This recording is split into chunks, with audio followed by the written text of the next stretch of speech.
तो इसके लिए हल्का भारी ये इनको तो बोलने का हक भी नहीं है, क्योंकि इनकी फितरत ही है ये सब करने की। यूनुस दादा के यहाँ शादी थी, डॉक्टर के लड़के की वलीमा था, तो इन्होंने उस दिन अकीका रख लिए थे। असल में इनकी चिल्लाट पुकार है ना, मैं जो समझता हूँ इनको, इनकी जो हिस्सेदारी की सब मामला है, इनको ना छिट्टा पहुँचा नहीं है।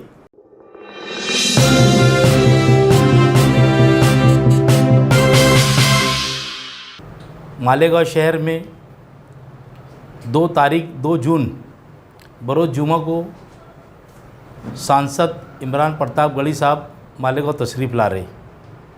ऑल इंडिया कांग्रेस कमेटी के माइनॉरिटी के अध्यक्ष जो है वो, और हमारे महाराष्ट्र से सांसद है।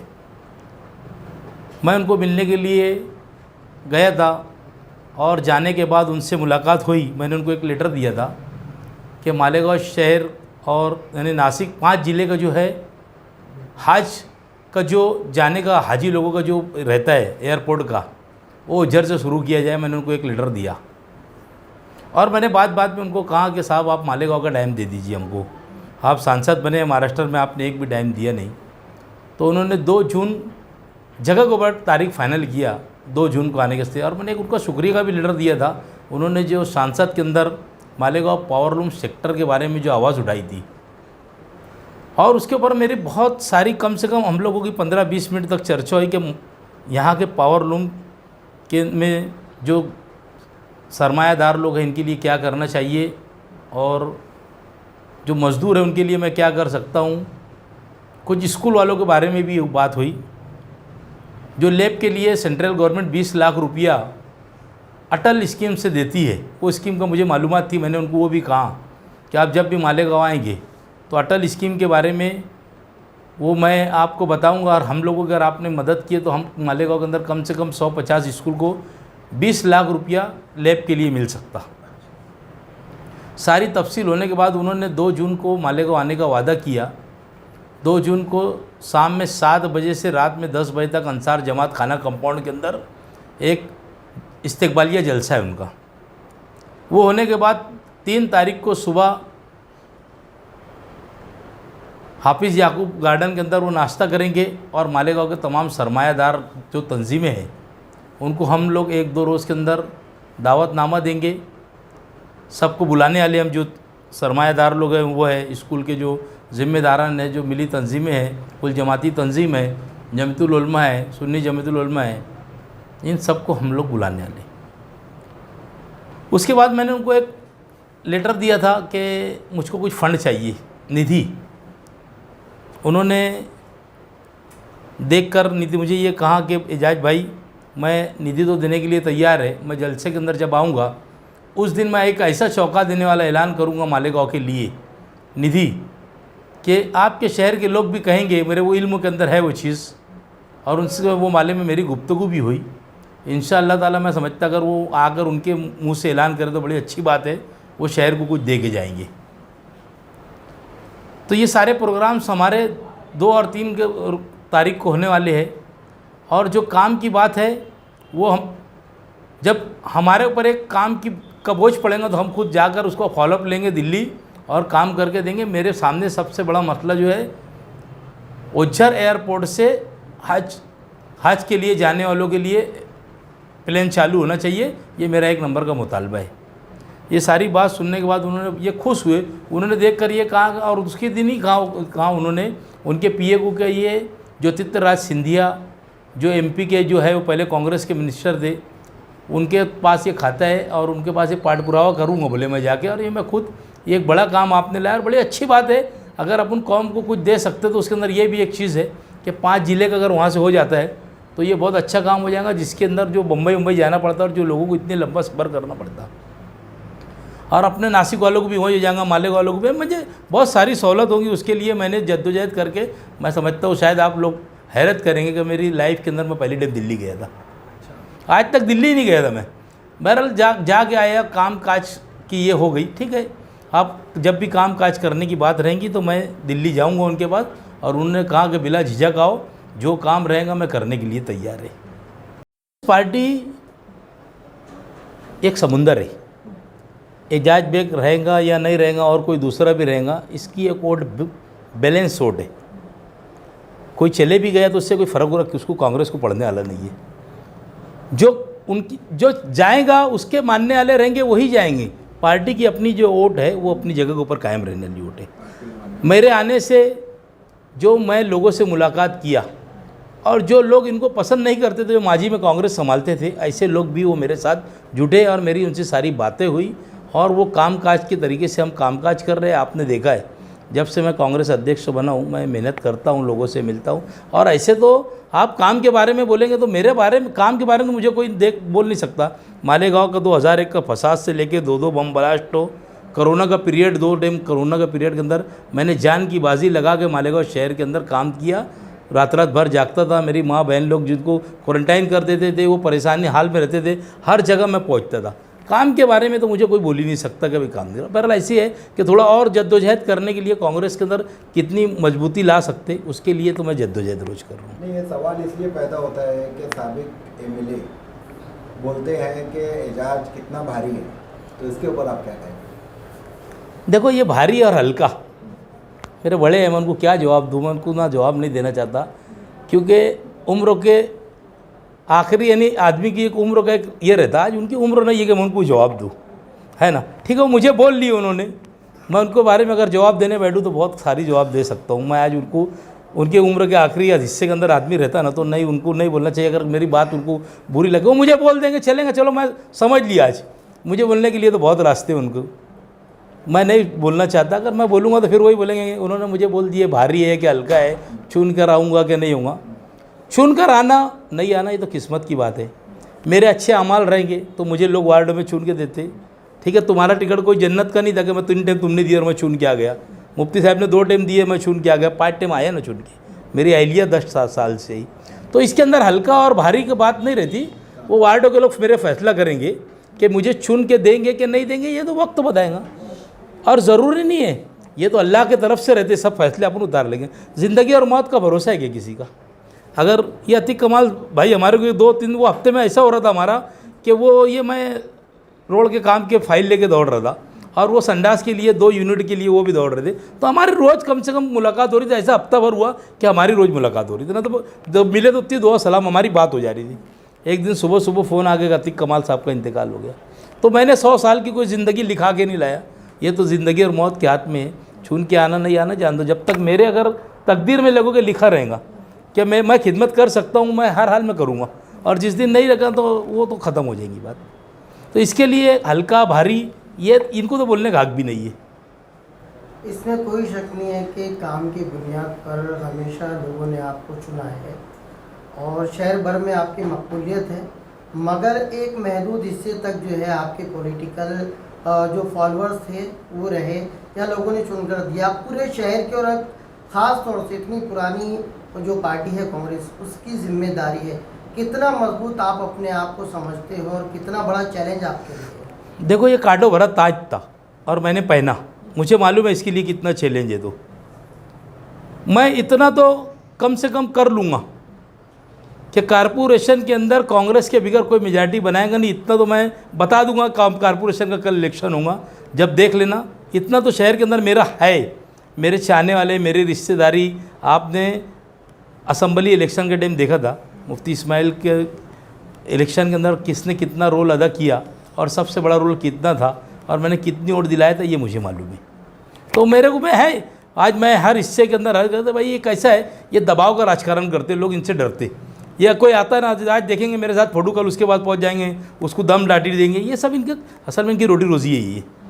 ये रोटी रोज़ी से डरते कि रोटी रोज़ी चले ना जाए। मेरी कोई बात नहीं है, यहाँ तो जिंदाबाद मुर्दाबाद कोई बात नहीं है। हाँ कर लिए, बात ख़त्म हो गई। मैं किसी को नहीं बोलूँ तो किसके साथ, मेरा एक ही मकसद रहता, आया आदमी काम लेके फ़ोन उठाना और उसका काम करके देना।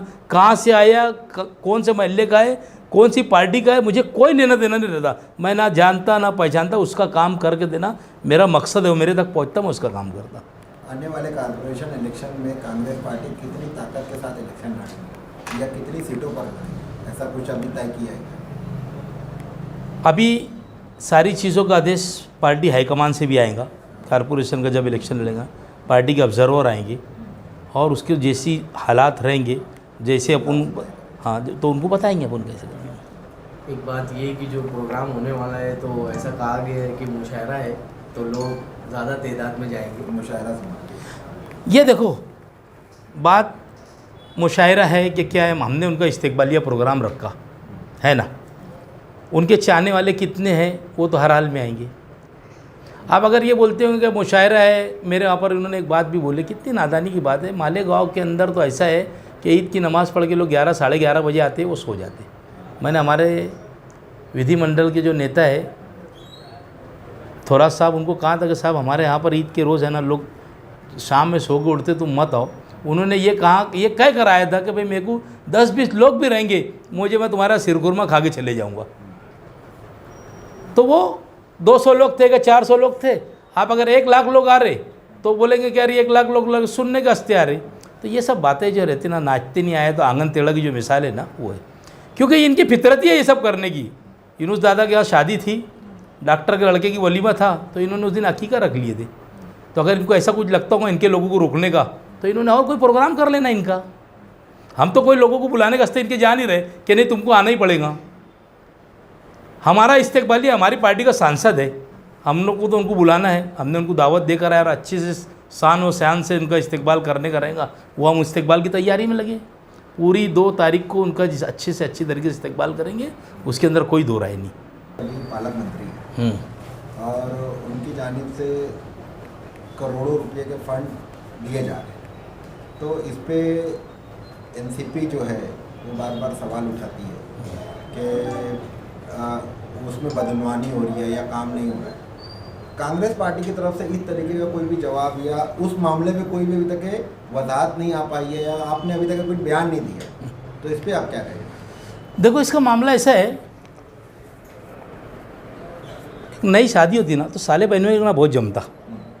5 साल इनका ऐसा रिश्ता था साले बहनों के, कौन साला कौन बहनों, मैं तो नहीं बता सकता। इन्होंने इतना आपस के अंदर इतनी मोहब्बत कायम की थी कि इनको गांव के अंदर कोई नहीं दिख रहा था, सिर्फ दादा भूसे, शेख रशीद फैमिली, बस यही 2 लोग पूरे इसके अंदर। तुम 5 साल का उठा के देखो, इनको इतना जोम था कि इन्होंने 25 लाख रुपया, मैंने 50 लाख रुपये का जिम खाना बनाया लेडीज़। मेरी इन्होंने फ़ाइल लेने के बाद जब उनको मालूम पड़ा कि मैं कांग्रेस का सदर बन रहा, तो इन्होंने मेरी फ़ाइल को वापस कर दिया। ये बार बार एक बात बोलते कि बदनवानी हो रही और काम रोड के उधर ही हो रहा।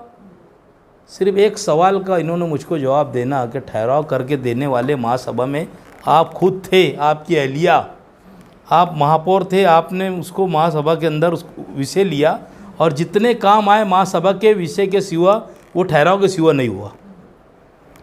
तो आपने जो ठहराव करके दिया, जब नहीं दिख रहा था कि आपको कि रोड के वो बाजू काम हो रहा, रोड के बाजू ये काम नहीं हो रहा, जब वो आ गया तो इसके बाद इनकी चिल्लाट पुकार। असल में इनकी चिल्लाट पुकार है ना, मैं जो समझता हूँ इनकी जो हिस्सेदारी की सब मामला है, इनको ना छिट्टा पहुँचा नहीं है।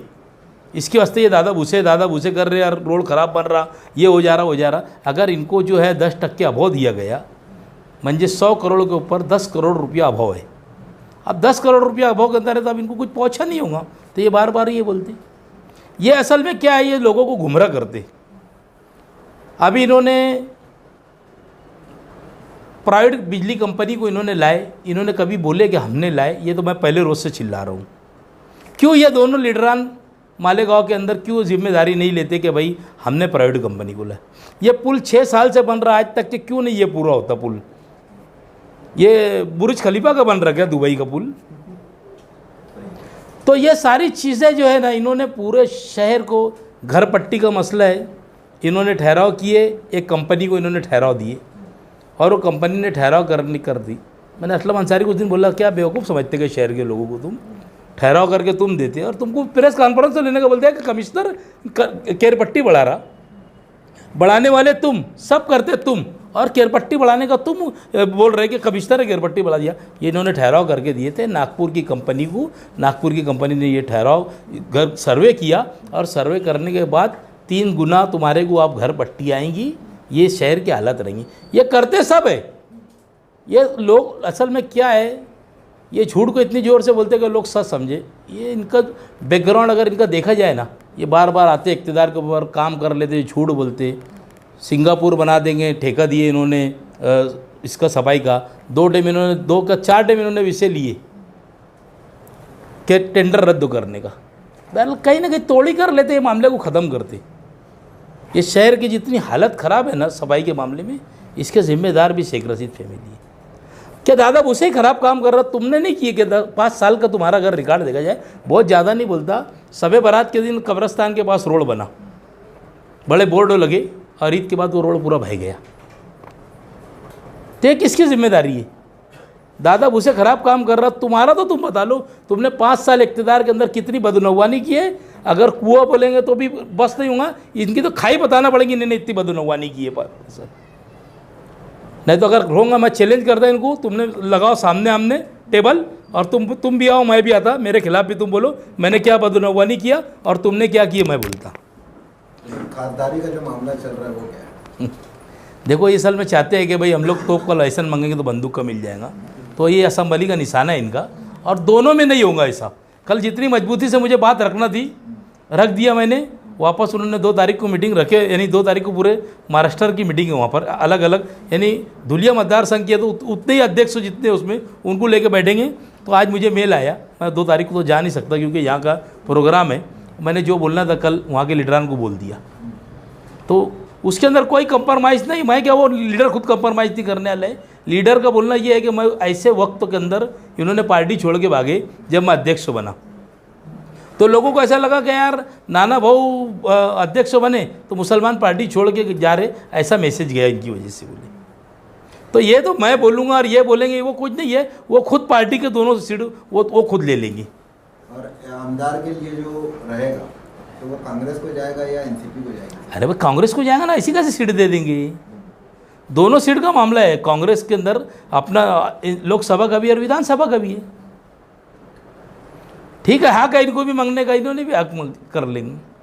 हक है, तुम भी मांगो, वो भी मांगेंगे, जिसको मांगने का रहेगा।